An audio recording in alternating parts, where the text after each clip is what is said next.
This afternoon, we are going to continue learning about Hanukkah here at the Chabad Center. We are with Rivki Klein, the co-director here at the Chabad Center.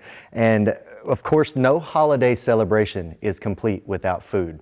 All right, so one of the big things we do is anything fried in oil. Since the miracle happened with the oil and that one little jug lasted for 8 days and burnt for 8 days, so we do all kinds of fried latkes is really the traditional where it starts from. Okay, so what's a latke? A latke is a pancake, kind of, but we're talking about a potato pancake, where we actually take shredded potatoes, onions, eggs, salt and pepper, and we shred it up and we fry it into a pancake. So here's the ready-made one. Oh my gosh. All right, yeah, this looks amazing. They are fantastic. Now, I will tell you, I love to do different types. I mix it. I've done a potato parsnip.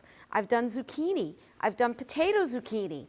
I've done sweet potato. Okay. And I've even done cheese. So there are many different style latkes that you can make, but the traditional always starts off with a potato. We can't go by a whole week without having a traditional potato latke or pancake. Okay. And I can actually show you right here in my bowl. I've got the mixture. It's the shredded potatoes and onion, egg. Sometimes you can put a little matzah meal in or flour to thicken it up a little bit. Salt and pepper, and that's about it. Now look, we put the hot oil, and I'm going to fry up a few fresh ones. And it smells amazing. I mean, you can smell all of the seasonings that you put in there. I was going to kind of compare it to a hash brown because it looks like a hash brown, but hash browns have never smelled this good before, so. I will tell you, some people cheat when they want to make potato latkes, and they don't want to have to go through the hassle of peeling and shredding the potatoes. They'll buy hash brown frozen, and they'll add the rest of the eggs, and they will try to make one out of that. But there's nothing like doing it fresh. Well, thank you for putting in the work for us this afternoon. We appreciate that. I really do, from the bottom of my heart. Now, actually, you know how people like to eat it? It's delicious with some sweet applesauce. People think, wow, spicy and sweet, but it really goes well. Applesauce. Another thing some people like to eat it with is sour cream. So that I don't have with us today. I'll let you try it with some. I could throw down with some sour cream, potato and sour cream, always a good combo. Delicious. Applesauce.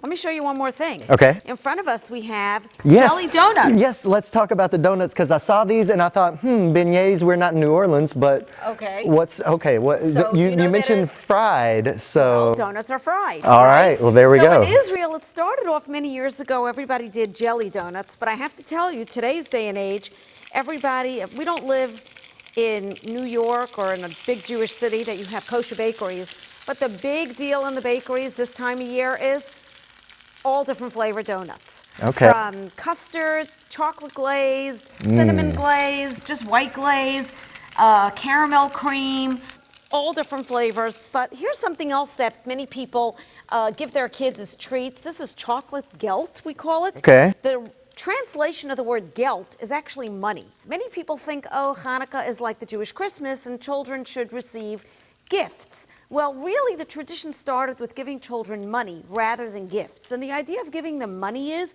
that we want to make Judaism and their tradition and their religion exciting. So we want to give them money for studying Torah, for doing good deeds, for celebrating and having fun with us. And then I remember as a kid, we would get the money and then we'd go to the store and buy ourselves a gift. So it kind of got commercialized, and people turn the money into chocolate. So underneath these little gold coins, if you open it up, it's a little chocolate coin. Yep. It also encourages and teaches children to give charity. You get money, you always give a little bit away to somebody that has less than you. Well, thank you for being so charitable this afternoon with your chocolate gelt and with your potato pancakes as well, latkes. Oh, here we go. I'm excited. Sorry, that's my food dance. I like to do a little dance before I eat. But I do want to mention one more tradition that actually I mentioned before, that sometimes I make cheese latkes. Okay, yes, And you have my attention. There is a reason why we do cheese as well. There is a tradition that on Hanukkah, we eat dairy products. And it comes from actually a famous story that happened during that same time when the Jewish people were under the oppression of the Syrian Greeks. There was a great Jewish woman named Judith, and she wanted to help the Jewish people out, and there was a general that she says, I'm going to get this guy. And what she did was she dressed in her fancy clothing, she made her way into the general's palace, she fed him lots of cheese and gave him some good wine, and he fell asleep. And the story goes that she actually had a sword with her, chopped his head off, and came out of and displayed his head on the wall of the city. And the Jewish people were all excited, and that was part of the victory of the story of Hanukkah. So women actually played a big role, a woman, I should say, played a big role in the story of Hanukkah as well. It's even tradition that women, while the Hanukkah candles are burning, women should refrain from working, showing that they are celebrating because they had a big hand in the story.